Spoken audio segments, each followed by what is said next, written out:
Hello everyone. सो आज से हम कंट्रोल सिस्टम स्टार्ट करने वाला है। तो हमारा जो मेन एम है इस पूरे कोर्स में वो ये रहेगा कि हम स्ट्रिक्टली गेट सिलेबस को फॉलो करेंगे और सारे जो भी उसके टॉपिक्स है या जो भी कॉन्सेप्ट्स है उनको हम डील करेंगे एक एक करके स्टार्ट टू एंड।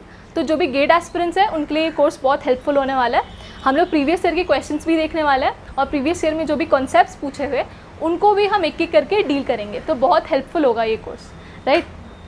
और हमें पता है कि हमारा जो कंट्रोल सिस्टम है उससे अप्रॉक्सीमेटली 10 to 11 मार्क्स के जो क्वेश्चंस है वो हमारे पेपर में हर साल पूछता है, चाहे वो EC हो, E हो या IN हो, राइट। तो और one of the easiest subject भी है, तो स्कोरिंग भी है और ईजी भी है सब्जेक्ट, तो मज़ा आएगा इसको डील करने के लिए। अब हम आगे बढ़ने से पहले एक चीज़ देख लेते हैं। ये हमारा सिलेबस हम आगे डिस्कस करेंगे, उससे पहले हम देख लेते हैं कि हमारा जो कंट्रोल सिस्टम है उसका मतलब क्या है। जैसे हम ऑब्वियसली हम सब्जेक्ट स्टार्ट करने वाले हैं तो सब्जेक्ट का नाम पता होना इंपॉर्टेंट है। तो हमारा सिस्टम क्या होता है, सबसे पहले सिस्टम देखते हैं। अब अगर लेमन लैंग्वेज में बात करें तो सिस्टम क्या होता है, बेसिकली इट्स अ कलेक्शन या सेट ऑफ डिफरेंट कंपोनेंट्स जिसका पर्पस है एक लाइफ में या कुछ एम है, ठीक है, कोई आउटपुट देता है जो हमें डिज़ायर्ड है, राइट। जैसे कि फॉर एग्जांपल हमारा रेस्पिरेटरी सिस्टम है, या रेस्पिरेटरी सिस्टम से पहले हम अपना बॉडी सिस्टम की बात करते हैं। बॉडी सिस्टम का काम क्या है, हमारे बॉडी का एक पर्पस है हमारा लाइफ में, राइट। जैसे राइट नाउ हमारा एम क्या है या पर्पस क्या है, गेट को फोड़ना है ना। वैसे ही जैसे हमारा रेस्पिरेटरी सिस्टम है उसका एम क्या है, ऑक्सीजन को इनहेल करके कार्बन डाइऑक्साइड को एक्सेल करना। सिमिलरली नर्वस सिस्टम का काम क्या है, नर्वस सिस्टम का काम है कि हमारे आसपास जो भी चीज़ें हैं उनको सेंस करे और फिर एक रिस्पॉन्स दे, ठीक है। तो ये सारे सिस्टम्स हैं, हमने पढ़ा है, बचपन से पढ़ा है, तो इन सब का एक पर्पस है, राइट। वैसे ही हमारा जो कंट्रोल सिस्टम रहेगा, जो हम देखेंगे सिस्टम्स बहुत सारा कंट्रोल सिस्टम में, उनका भी एक एम रहेगा, ठीक है। तो हमारा जो सिस्टम रहेगा एक ऐसा सिस्टम हम ऐसे ब्लॉक डायग्राम के फॉर्म में ही रिप्रेजेंट करने वाला है। ये एक ऑब्वियसली एक डिज़ायर्ड आउटपुट प्रोड्यूस करेगा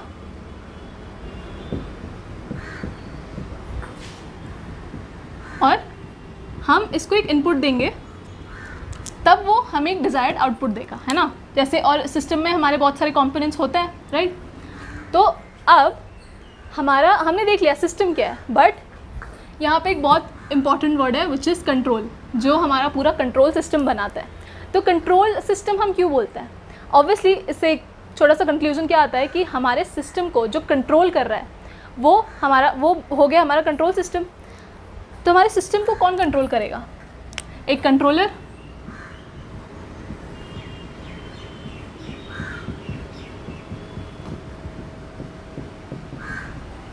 तो ये जो कंट्रोलर है ये हमारे सिस्टम को कंट्रोल करेगा और हमें एक डिज़ायर्ड आउटपुट देगा, राइट।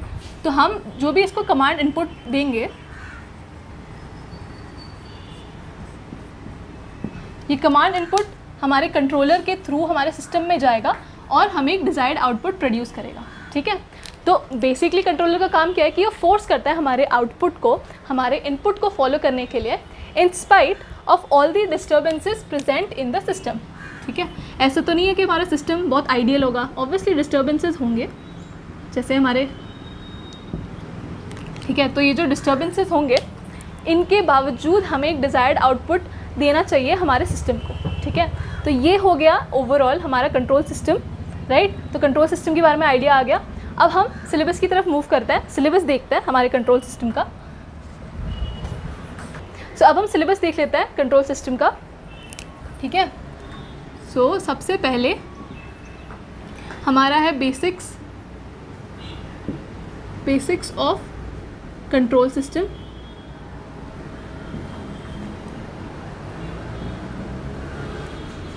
कंपोनेंट्स, ठीक है। तो इसमें हम बेसिक्स डील करेंगे हमारे पूरे कंट्रोल सिस्टम में जो हेल्पफुल होने वाला है। तो बेसिक सबसे इंपॉर्टेंट है हमारे पूरे कंट्रोल सिस्टम का, तो वो बहुत अच्छे से डील करने वाले हैं हम। सारे जो भी छोटे मोटे फॉर्मूलेज है जिस पे बेस्ड क्वेश्चंस आ जाते हैं हमारे पेपर में, वो हम देखेंगे।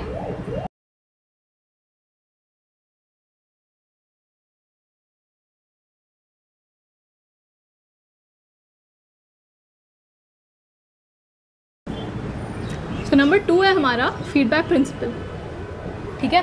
तो फीडबैक प्रिंसिपल में हमारा जो क्लोज लूप ट्रांसफर फंक्शन है उसका रीज़न क्या है, हम क्लोज लूप ट्रांसफर फंक्शन क्यों पढ़ते हैं, ठीक है, वो हम देखने वाले हैं। हम उसके ड्रॉबैक्स भी देखेंगे कि obviously close loop transfer function हमें डिज़ायर्ड होता है बट उसका भी एक ड्रॉबैक है, राइट, तो वो हम देखने वाला है हमारे फीडबैक प्रिंसिपल में। अब नंबर 3 है हमारा सबसे इम्पॉर्टेंट एलिमेंट विच इज़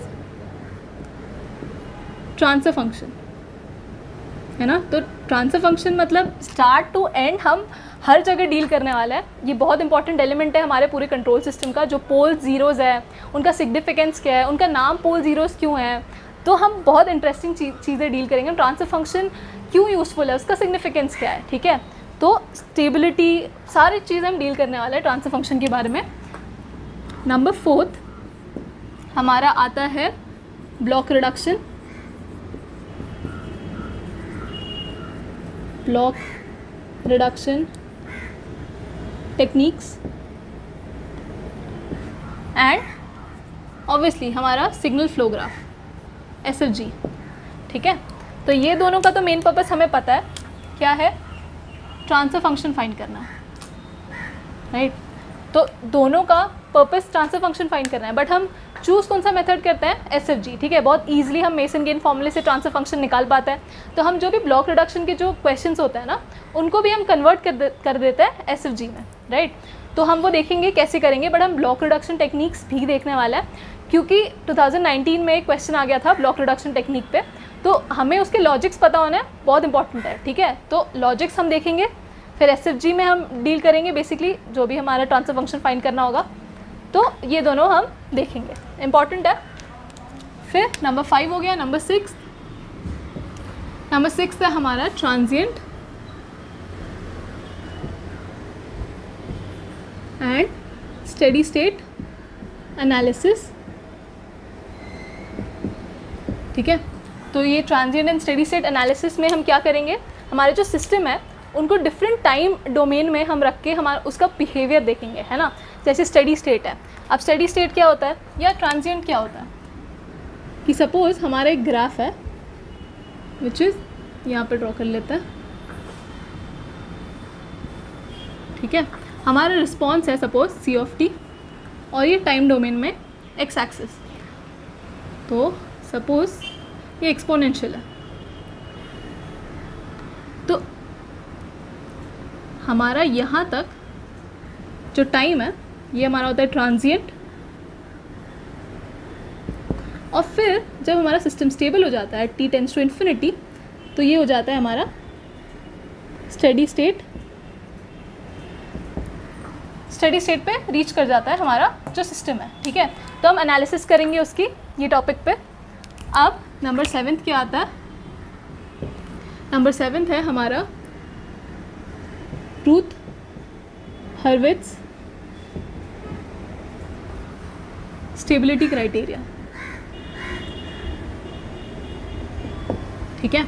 तो रूथ हर्विट्ज स्टेबिलिटी क्राइटेरिया में हम एक मेथड देखेंगे स्टेबिलिटी क्राइटेरिया फाइंड करने के लिए। तो हम फिर डिटरमाइन करेंगे कि हमारा सिस्टम एक स्टेबल सिस्टम है, अनस्टेबल सिस्टम है या मार्जिनली स्टेबल सिस्टम है, ठीक है। तो हम रूथ हर्विट्ज से देखेंगे। वैसे हम बेसिक्स में जब हम पोल्स और ज़ीरोज़ देखते हैं, हम पोल्स के थ्रू हम डिटरमाइन कर सकते हैं कि हमारा सिस्टम स्टेबल है कि नहीं, जैसे बीबो स्टेबल या असिम्प्टोटिक स्टेबल, ठीक है। बट यहाँ पे हम कैरेक्टरिस्टिक इक्वेशन यूज़ करके हम हमारे क्लोज लूप सिस्टम की स्टेबिलिटी के बारे में जज कर सकते हैं, ठीक है। तो ये हो गया हमारा 7। अब 8 देखते हैं। 8 है हमारा रूट लोकस। 9th है हमारा बोडे प्लॉट, और 10th है हमारा नाइक्विस्ट स्टेबिलिटी, ठीक है। तो अब रूट लोकस, बोडे प्लॉट और नाइक्विस्ट स्टेबिलिटी हम यहाँ पे फ्रीक्वेंसी डोमेन में डील करेंगे, ठीक है। तो यहाँ पे ओमेगा पिक्चर में आएगा। और रूट लोकस, बोडे प्लॉट या नाइक्विस्ट स्टेबिलिटी क्राइटेरिया में हमारा जो मेन एम है वो स्टेबिलिटी डिटरमाइन करना है हमारे सिस्टम का, ठीक है। तो हम गेन, जो हमारा के गेन होता है उसकी भी वैल्यूज़ फाइंड करते हैं हम ये सारे मेथड से, ठीक है। रूट लोकस में हम स्टेबिलिटी के बारे में बताते हैं, हम के की वैल्यू या के का रेंज डिटरमाइन करते हैं। वैसे हम रूथ हर्विट्ज में भी के का रेंज डिटरमाइन कर सकते हैं। तो ऑल्टरनेटिव मेथड्स हैं, बोडे प्लॉट में हम क्या करते हैं, हम गेन मार्जिन या फेस मार्जिन यूज़ करके हम स्टेबिलिटी के बारे में कमेंट कर सकते हैं। हमारा जो नाइक्वेस्ट स्टेबिलिटी है, नाइक्वेस्ट स्टेबिलिटी क्राइटेरिया, इसमें हम क्लोज लूप पोल्स इन दी RHS से हम अपनी स्टेबिलिटी बता सकते हैं हमारे सिस्टम का। तो ये थोड़ा सा डिफरेंट है, बट इस सब में हम ओपन लूप ट्रांसफर फंक्शन की हेल्प से स्टेबिलिटी डिटरमाइन करेंगे। ठीक है, यहाँ पे हमने क्या यूज़ किया, कैरेक्टरिस्टिक इक्वेशन। पर हम स्टेबिलिटी कौन से सिस्टम के बारे में बता रहे हैं, क्लोज लूप सिस्टम के बारे में ही हम स्टेबिलिटी के बारे में जज कर सकते हैं, कमेंट कर सकते हैं। अब हमारा 11th क्या है,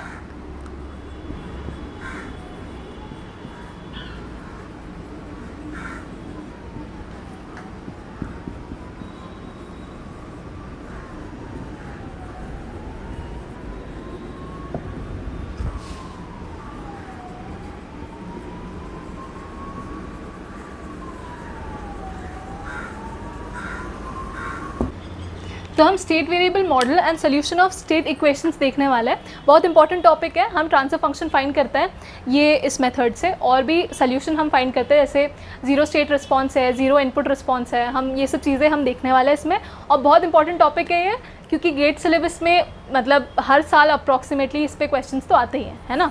तो ये देखेंगे। इसके अलावा एक हमारा टॉपिक लेफ्ट है विच इज़, यहाँ पे लिख देती हूँ मैं, 12th, विच इज़ कंपनसेटर्स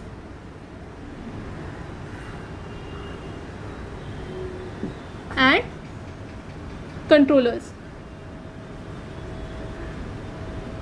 तो कंपनसेटर्स एंड कंट्रोलर्स, अभी हमने देखा कंट्रोलर क्या है, ठीक है। तो डिटेल में हम यहाँ पे पढ़ने वाले हैं। सो कंपनसेटर्स में हमारा क्या आता है, हमारा लैग कंपनसेटर आता है, लीड कंपनसेटर आता है, लैग लीड कंपनसेटर या लीड लैग कंपनसेटर्स। तो उनको हम डिटेल में देखेंगे, क्योंकि इस पर थियोरेटिकल क्वेश्चंस बन सकते हैं, और 1 मार्क के क्वेश्चंस बेसिकली मतलब नॉर्मली इसी टॉपिक से बनता है। तो हम वो भी देखेंगे, हम डिटेल में देखेंगे सब। तो बहुत इंटरेस्टिंग कोर्स होने वाला है।